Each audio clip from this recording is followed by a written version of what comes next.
Welcome back, everybody. Happy New Year's Eve. I hope you're enjoying your day. I hope you've been enjoying the entire holidays. Hope you enjoyed Christmas or Hanukkah or whatever you celebrate. Hope you had a good time with family and everybody. Go ahead, grab yourself a drink. We are going to be going over predictions for 2024 when it comes to the macro, when it comes to Tesla, the company, and then when it comes to Tesla, the stock, TSLA. We will be reviewing my predictions from last year so we can compare to see how we've done, whether you should be listening to me at all, if my predictions are coming true or not. And then we're going to make our predictions for 2024. So this should be a fun one. This should be a humbling one. But all in all, it's just going to be fun. All right. So go ahead, get yourself a drink. I got a little spritz here that was made for me upstairs. We're having a little New Year's party here shortly. So I want to go ahead and get on here. For those of you who don't know, my name's Nicholas. This is Investing Against the Grain. I do YouTube as a hobby, as a side project, as fun to connect with all of you. It's a big passion of mine to invest. And so if you want, hit the like button, hit the subscribe button. And with that said, let's get into it. All right. So first things first, let's go ahead and see what we're going to talk about. Let's look at the agenda for today. So let me share my screen. All right, here we go. So here's our agenda for today. 2024 predictions. We're going to start off by me letting you know that when we did our 2022 predictions, I was 50% correct. All right. So 50% of all of my predictions came true. So not that great, to be quite honest. We will now review our 2023 predictions. As we do that, we'll go macro 2023 review, then macro 2024 prediction. We'll do Tesla company review 2023, Tesla 2023 prediction, Tesla stock, same thing. All right. And so you can see here the three subcategories that we're going to be going over. All right. With that said, and enough of this dilly-dallying, again, take a sip, grab something. If it's early in the morning when you're watching this, well, have a sip of your coffee. If it's evening, let me know what you're drinking down below in the comments. All right. With that said, let's get on with it. Next slide, please. Talking to myself. All right, 2023 macro.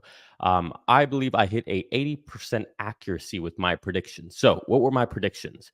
Well, I said that in Q1 and Q/Q2 that it would be painful as far as the macro goes, and that we would hit a 5% interest rate, and that then we would hold for longer.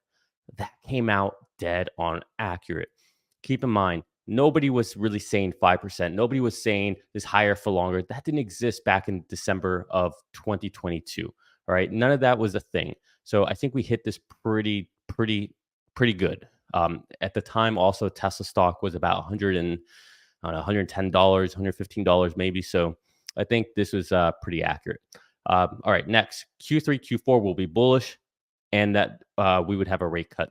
So Q3, Q4 were bullish. I think we would all agree with that. I also think that I'm going to give myself credit for the rate cut. While we haven't had a rate cut, the Fed finally mentioned about rate cuts going into this next year. So, okay, it's not exactly accurate. So I didn't predict that spot on. But I mean, damn, for a prediction, a call like that, you know what? I'm going to give it to myself because I don't give myself in other ways. All right, next. Biden-Trump era is over and new blood will win the primaries. Well, I clearly was dead wrong on this one. Trump-Biden rematch seems to be happening. Seems like it's going to be inevitable. While there is a lot of new blood, whether it's RFK on the Dem side and now running as an independent, or whether it's someone like Vivek or others, there's definitely new blood out there. So, I'll give a little credit on that, but really, I got this one wrong. Next up, Russia-Ukraine war will mellow out, will last, but won't be the main news story. I think I hit this one pretty well. It's definitely lasting, but we're definitely seeing other things take the main focus of the media. Whether it's certain things about anti-Semitism, whether it's the whole Palestine-Gaza conflict, whether it's what's happening down the Red Sea, it definitely seems like, I don't know, Russia-Ukraine's old news, if you will. And again, I don't mean to sound, callous about people dying in a war and all that, but the news is callous and they move on from things quickly because if it's not new, if it's not fresh, they don't care about it. So I do think I was correct on this one. And then finally, Elon's drama will mellow out. So, all right, hear me out on this one because you may not think that I got this right, but I think I did. I'm counting this as a correct for me. Yes, this entire year, every little thing Elon has said has gotten him into trouble with, I guess, the general public. But afterwards, people seem to start to understand him and they start to get on his side. I would say now you got to also let me take a step back. You got to remember going into this prediction, Elon was selling. Elon was saying things. He was being very, down and negative about the market and all that. And every little thing he said hurt the stock. But now, even after the last earnings call where he was saying that they're going to be taking the pedal off the metal, even after his supposed anti-Semitic remarks, even after all that, it was almost a nothing burger, right? If anything, we see Tesla stock going up after that. We see more people going to the X platform. We see people leaving Disney because the whole Bob Iger thing. So I think in general, people are starting to go towards Elon's side with these things. We even had that recent survey, and I forget who did it, but about whether Elon is more of a reason to buy Tesla vehicles or not to. This time last year, it was to not buy. Now it's to buy. So I think I would say the Elon drama has mellowed out. Although Elon's still being Elon, I think the world is just getting more used to it and starting to. We're seeing a change, right? We're seeing a shift go away from maybe the more woke left side of things a little bit more back to the center. And I think Elon's benefiting from that. So again, you can say that I'm trying to influence the numbers here, but I think I got that right. All right. My predictions for 2024 macro. Here they are. Trump Biden rematch. No duh, right? Obviously, no brainer. Well, not quite, right? Because some people do think that Nikki Haley might make a resurgence. Something, Vivek might get in there. Trump might get arrested, indicted, whatever. He might not be able to run. We already see him off the ballots in Colorado. So it's not just a given. And Biden, some people are saying he's going to bow out and Gavin Newsom's going to come in. So we really don't know, but I do think it's going to happen. If that happens, and all of these indictments and all this pressure against Trump continues, I see that as a Trump wins the election. I think people don't like government being corrupt like this. They don't like government being represented as a banana republic. No matter what you think of Trump, Jan 6, or any of that stuff, what people don't like, what Americans don't like, is having their vote, their decision taken away from them, right? Let us, the voters, decide whether we vote for him or not. Don't take our choice away from us. It's very big here in the United States. We want to have our choice. Don't take our choice away from us. Even if we agree that he did something, right? That he led an insurrection, even if we agree with that premise, it's not for you to take that away from me. And so I think the more that the Democrats or the establishment or whoever's doing all of this leans into that and tries to take that away from people, the more it's going to backfire. But only time will tell. All right, next. I think that inflation will fall below 2% a lot sooner than people think. I think we'll see that very, very soon. And I think that will lead to Fed cuts in a more aggressive way. So they might start off with a 25 basis point cut, but then I think they're going to do a 50 basis point cut right after that. So this is a pretty pinpoint prediction. We'll see if it happens. But in general, it's not so much about the numbers I have here. I just think it's going to be more aggressive than what people may think it's going to be, because I do think that they've waited too long at this point. So the way I look at it is there's a stop sign. And as you approach that stop sign, you need to be, letting off the accelerator, letting onto the brake. But if you don't do that if you don't do that soon enough, you don't start easing up soon enough, then you're just gonna have to slam the brakes on at the stop sign. It doesn't mean you're gonna pass that stop sign, but it's gonna be a rough stop. And so I think I'm not saying we're gonna go into a recession, but I do think that we're gonna have a rough stop here, and that's gonna force them to reduce rates at a more aggressive rate. All right, next. Housing will do well and stock market will do well. All right. So there seems to be this narrative out there that housing is going to do worse, that it's going to, not keep up, that's going to just be awful, prices are too high, all these things. I don't agree with that. I think, and maybe I'm biased because I just bought a house, which I'll talk about that in another video. Yes, we just bought another house, just adding to the portfolio. But what I think is that interest rates are going to come down. People are going to flood into the markets. Interest rates are going to come down. People are going to take their house and put it on the market. Now, it doesn't mean it's going to happen right away. It doesn't mean it's going to happen at the first cuts. But I do think that this can be a stimulant to the markets. or to the housing market. I think people have been waiting. People who before thought 5% was crazy and they didn't want to buy, well, now would love a 5% rate.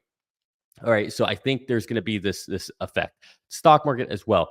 Lots of people are saying that the stock market's not going to do well. It's only going to be the small caps that do anything. That now it's all about showing earnings and pricing power, right? You hear this stuff with Tesla left and right. I don't buy it. I think the stock markets can do really, really well. In fact, I think my next prediction here, tech will lead all sectors, despite what Wall Street keeps saying. I push back on what they're saying. They think that the Mag 7 won't be the leaders. Disagree. I think cloud stocks with AI are going to lead the market. I think companies like Tesla are going to lead the market.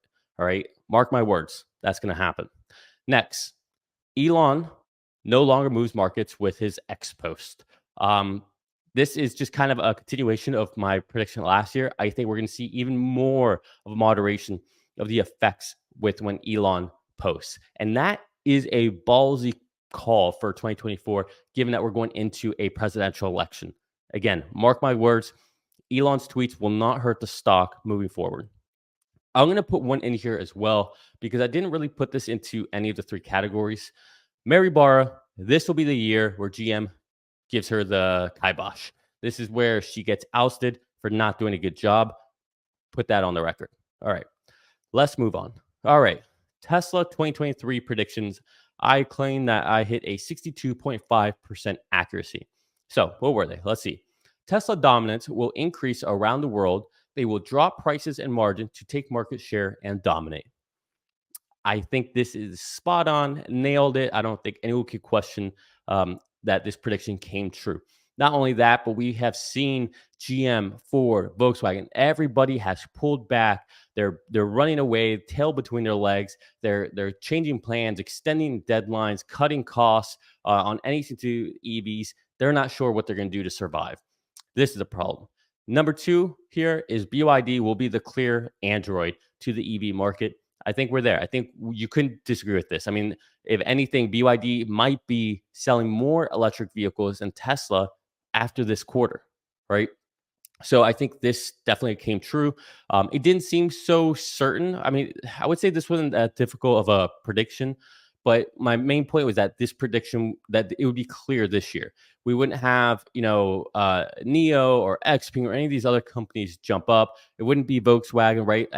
This time last year, it looked like Volkswagen may be the one that's going to come up and be the rival to Tesla. Nope, it's clearly BYD. All right, Tesla Energy will be meaningful to earnings. Again, I think this one's spot on. We see the numbers. It's Tesla Energy is growing like 300% year over year, massive. It's going to just continue in 2024. Next, Cybertruck will come end of Q3. All right, I was off on this one by what, 2 months? Come on. I think this counts. I marked this as I got it 2 months off. That's pretty good. And actually, was it? Let me see. July, September, October. Okay, 1 month off, I guess. No, it was 2 months off. October, November, December. Yeah. So I was 2 months off. 60 days. I mean, if you're calling one, it's gonna happen. You're 60 days off. You got it. Again, don't give me credit if you don't want. All right, 4680 sales from Model Y will stop. I should have proofread all this. We'll stop and stockpile for Cybertruck. Again, I think this is dead nuts accurate. I don't think much needs to be said on this one. All right, this is where I kind of fall off the rail here. Optimus and factories. Elon even told us that will maybe happen next year. So this one's clearly wrong. FSD beta will drop the beta. Definitely not happening yet. We'll see. We'll talk about this in my 2024 predictions. Next vehicle platforms unveiled. Again, I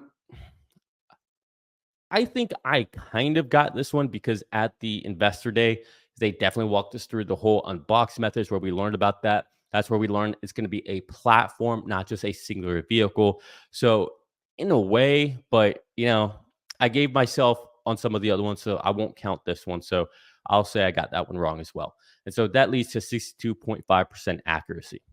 So let's talk about 2024. What are my predictions? All right. I think Cybertruck will ramp to 100,000 vehicles. Okay. Not much more needs to be said there. I think we will do about 2.4 million in deliveries. maybe it'll be 2.3, 2.3 and a half, 2.4, maybe 2.5. I know this sounds nuts, but this will continue the 40, 50% uh, year over year growth. Why do I think this? I think this because one, I think the economy is going to see inflation come down. Two, I think the Fed's going to cut rates, which is going to allow people to get car loans at a lower rate, which means that their car payments on a monthly basis will be lower. Three, the $7,500 credit happens at point of sale now, right? So it's an immediate benefit for people. And then four, just in general, I think we're going to be in a bullish market. I think we're going to be in a better place. And so I think that will spur more demand. And then I guess like the last extra point, five, six, wherever we're at, GM, Ford, Volkswagen, they're all pulling back. No one's buying their vehicles. It's only Tesla that people want to buy. People don't want to buy EVs; they want to buy Teslas, and I think that's going to continue. There's no supply coming from anyone else. It's really just Tesla versus Tesla, especially in the States. In China, it's a little different, but again, in China, we've got the Highland Model 3, the refresh. We might see a refresh Model Y that's happening there first. I think that's going to put them at a more competitive edge. So I think that we're going to be able to do this. All right, next, I think Gigafactory India will be announced. Seems like it might actually get announced in next month or two. So keep an eye out for that. I think Gigafactory Mexico finally breaks ground. Right, man, we've been waiting on this one for a while. It's almost been a year we've been waiting for this. 4680 batteries. I think that the growth on this is going to be exponential, right? This really is stemmed from what Drew was saying on the last earnings call with all the extra lines that they're going to be building out. And then I think they're going to take that into Berlin. Then I think they're going to take that into China. So watch out. This is going to be, I think, a pretty big deal. All right. This is where things really get exciting. I think we're going to have a huge AI day, huge. And I think that it's going to have major, major optimist reveals that will influence and move the stock market. I truly believe this. I don't think all these little clips we've seen from Tesla when it comes to Optimus, I think those are just, little, not even appetizers for what's to come. And now that we have the V2 version of Optimus, and they're making their own actuators, I think now they're getting ready to really show us something. They've been waiting for this. Is my I don't know, gut feel is that they've been waiting for this moment. All right, next, I think we are in this precipice of a moment. Okay, I think 2024 is the year where we're climaxing with this motion here on several different things. We're climaxing on the next gen vehicle, right? Elon told us that they're deep and far into the production of it. Or design of it, manufacturing line, all that. FSD version 12 is coming out. I think we're deep into that. 4680, we're deep into finally getting to ramp. Optimus, I think we're on the precipice of that as well. So I think we're going to see 2024 be the year where all these things, probably towards the tail end of the year, but all of these things kind of come to a point, and that could be what sets the stock to just absolutely destroy and go off, which leads us into reviewing of Tesla 2023 stock, which I got 100% correct. I didn't make a lot of bold predictions. All right. Here are my two predictions. That Tesla will drop below $100. Be prepared and thankful. All right. It didn't drop below $100. Why am I still giving it to myself? All right. It got to $101. All right. Come on. That's a pretty damn good call. But maybe you don't think I got that. So maybe I only got 50%. Anyways, my second prediction was that by the end of the year, it would be over $200. So I think that's pretty obviously correct. Now, you may have seen a pinned tweet that I've had up since October where I said that Tesla would be at $300 by end of year. Clearly, I didn't get that one right. So you tell me, maybe I'm at 33%, maybe I'm at 50%, maybe I did get 100%. Either way, let's take a look at 2024 prediction. This is it. It's all I got. 2024, we will see Tesla at an all-time high. Don't believe me? Well, I guess we'll find out this time next year. All right. That's all I have as far as predictions. Listen, I hope you guys all have a great year. I'll do my best to put out more content out there. It's going to hopefully be a little easier going to this next year. I should have a little bit less with certain projects going on. We're closing on the house at the end of next week. So, once all that's done, hopefully we can start moving into a more consistent day to day, and yeah, get back on track with these videos and connecting with all of you. All right, enjoy your year, enjoy New Year's. Please take a second, think back, reflect on the year that was. Don't just think about all the bad things that happened, but I'm sure there's a lot of good things that happened too. All right, focus on that, but also focus on the bad things, right? Because we need to stay balanced, and then project onto next year what you want. What do you want next year to look like? From your health, from wealth, family, relationships? Think about it. All right. I love you all. Thanks for watching. Peace.